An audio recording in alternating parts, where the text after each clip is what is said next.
Hello everybody, welcome back to the Limit of Adhesion. My name is Gareth and in this video we're going to talk about standing starts. Now the old saying goes that you can't win a race on the opening lap, but you can sure as hell lose it, and so in this video we're going to talk about some of the ways you can get some of these cars off the line safely to avoid an accident like this. Keep an eye on the blue and yellow car in second place, or the wheel spin, collects a couple of cars and you have a big accident. So my rig, I'm using the Fanatec CSL Elite setup. I'm using a load cell brake pedal, but I don't use the clutch. So I'm just using a button clutch on my wheel, which is this R3 button here.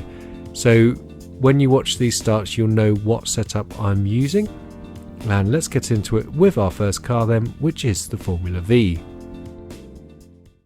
So the Formula Vee then, a very small low power car, but incredibly light.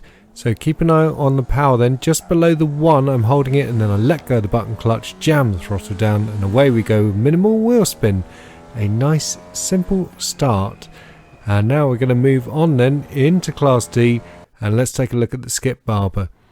Now the Skippy is a bit over heavy for its power, so very easy start. Just clutch down, maximum power, drop the button and away you go. Probably the easiest car to start on service along with the MX-5. Now we're going to get into the Formula Renault 2.0 then, and this is where it starts to get a bit more interesting because of the torque demand. Now keep an eye on the rev counter then. Again, we're holding it just around the 1 mark on the steering wheel.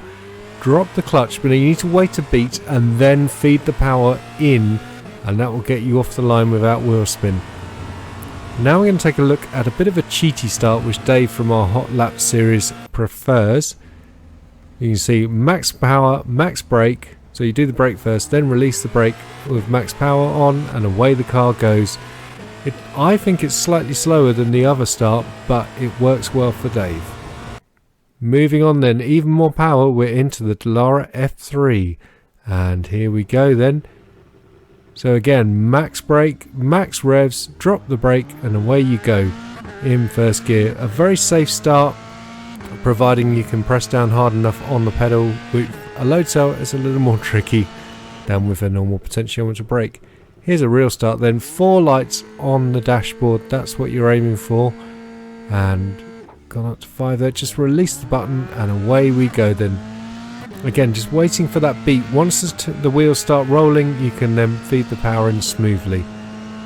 And now we're going to move on to what Emma Kimmerlein describes as an overpowered go-kart. It's the Radical SR8.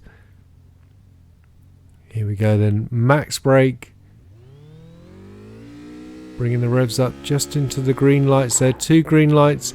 And again, just release the clutch. Wait that fraction of a second and then bring the power in and you get a nice smooth launch. And now we're going to just have a quick look at the cheaty launch to finish off then.